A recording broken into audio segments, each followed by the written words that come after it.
Tamara Ugolini here with Rebel News, and many of our viewers may recall a story that I featured a few months ago of a disabled child who was kicked out of a Lush Cosmetics store for his inability to safely wear a mask. Cade, who was 6 years old at the time of the incident, is a special needs child with a rare brain malformation and spastic paraplegia, as well as being nonverbal autistic. He was being pushed in a stroller by his masked parents when the family was approached by a Lush staff member at the West Edmonton Mall in Alberta. They were subsequently kicked out of the store due to alleged mask noncompliance. Now, on their website, the company claims to uphold the CDC's guidelines around masking, which itself stipulates the criteria for mask exemptions. And Cade definitely meets that criteria because he has a formal doctor notarized mask exemption that his parents even offered to show the Lush staff. But they wanted nothing to do with it. And so before I give you an update with Cade's mom, Candace, let me remind you that this is a company who is vehemently opposed to animal cruelty, that apparently fights for animal rights, which is great and all, but I guess they're simultaneously okay with treating actual humans cruelly and ignoring their basic human rights. Which is even more ironic given that Annabelle Baker, Lush's US director who is in charge of their Greater China strategy, she apparently spoke at the Hong Kong's Justice Center Corporate Change Makers Conference about Lush's belief in freedom of movement and how it supports human rights in March of 2019. How quickly we forget. But my update with Candace has me thinking otherwise. Check it out. Well, in terms of an update, there was none. Like I said before, I wasn't expecting anything from them. I've seen in the past how they treat people, and you know, we're just one person or you know, one family, and to them it doesn't really affect their bottom line. So I really expected nothing. I was pretty disappointed when there was a recording of the manager of that location at Edmonton Mall there. Can you clarify for me whether or not this child should have been, his exemption for masking should have been honored that day in your store? So if you have any questions, you can contact our customer care team. They'd be able to help you with a lot more of the nuance around it. Okay. We just have everyone to and over has to wear one. If not, we can happily accommodate from shopping from the front. Okay. So and we just sell shoppers for folks. And because the CDC guidelines clearly state that exemptions exist, and I mean, this child is physically disabled, so he's very clearly exempt from this mandate, why was he removed from the store that day? I can't speak to that, but if you want to ask any more nuanced questions, just give our customer care team a call and they'll be able to help. Great, thank you. Now, just before I let you go, one other thing, do you brief or do your employees receive any training on how to accommodate people with disabilities? Yeah, we have training. We have training for everyone with masking, as well as just like ongoing updates throughout as things have changed with the pandemic.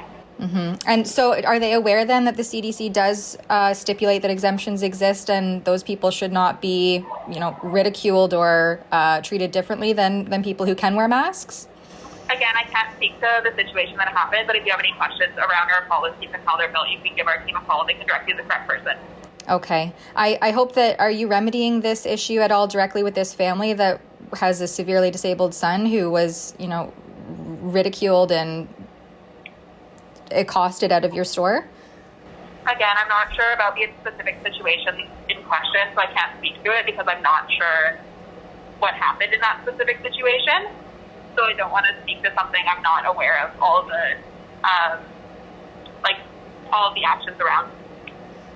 Okay. Yeah, I think that maybe that if the staff was receiving adequate training in how to approach someone with a disability who can't wear a mask, especially when they have a doctor's note, and we're happy to show that to your employee, that might be able to prevent something like this from happening in future. Would you agree? Again, again, if you have any questions, you can just contact our customer care team. Yeah. And I think that if your employees have any questions, they could probably review the CDC guidelines because they're very clear and stipulate exemptions for disabled people.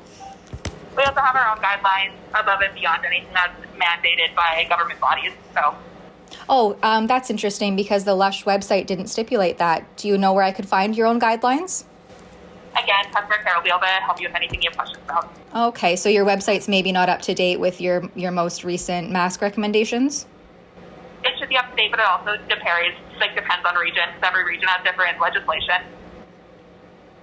Yes. And the Lush website stipulates that you're following the CDC guidelines, which stipulate that exemptions exist. Again, if you have any questions, you can contact customer care and they'll be able to help you with the right person. And so, naturally, I contacted every single person associated with Lush Cosmetics, despite it being rather difficult to actually find their individual email addresses. In my email, I include the co-founder of Lush, Mark Constantine, the West Edmonton store specifically, customer care, public relations, and director Mo Constantine. In my email with subject header cruelty-free, ? I note that others had received similar maltreatment at this specific location. About indiscriminate enforcement of masking on other children, even with disabilities. Specifically, I asked, does Lush Cosmetics' cruelty-free mantra apply to animals only? What, if anything, has been done to address the issue at the West Edmonton Mall location? Does cruel treatment persist at other locations too?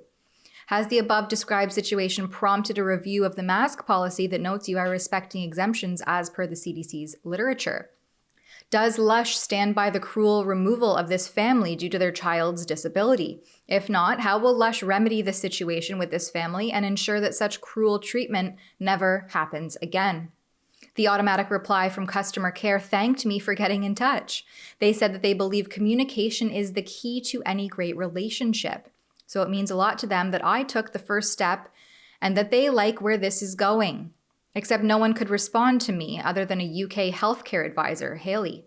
She says that because I had contacted the Lush UK customer care team's email address, that she wouldn't be able to comment on any of this, and nor does she know anything about it, unfortunately. She then prompts me to get in touch with the Canadian team. Well, I did that, and I responded to let her know. I asked her for a direct email or phone contact that may be able to give me more success. She didn't respond. I followed up one last time with Haley, asking what the mask policy was like in the UK. Her response was that Lush wouldn't be able to comment on this matter as they are in a different country and all countries had different restrictions, laws, and rules when it came to COVID. Sounds super science-y. And how's that for customer service? For Rebel News, I'm Tamara Ugolini. In my opinion, the arbitrary enforcement of universal masking paved the way for compliance with vaccine passports. We are actively crowdfunding for the registered charity called the Democracy Fund, who's litigating these unscientific and infringing mandates on behalf of onboarded plaintiffs at fightvaccinepassports.com. At that special website, you can donate to support these efforts and stay up to date on our reporting on this topic. That website again is fightvaccinepassports.com.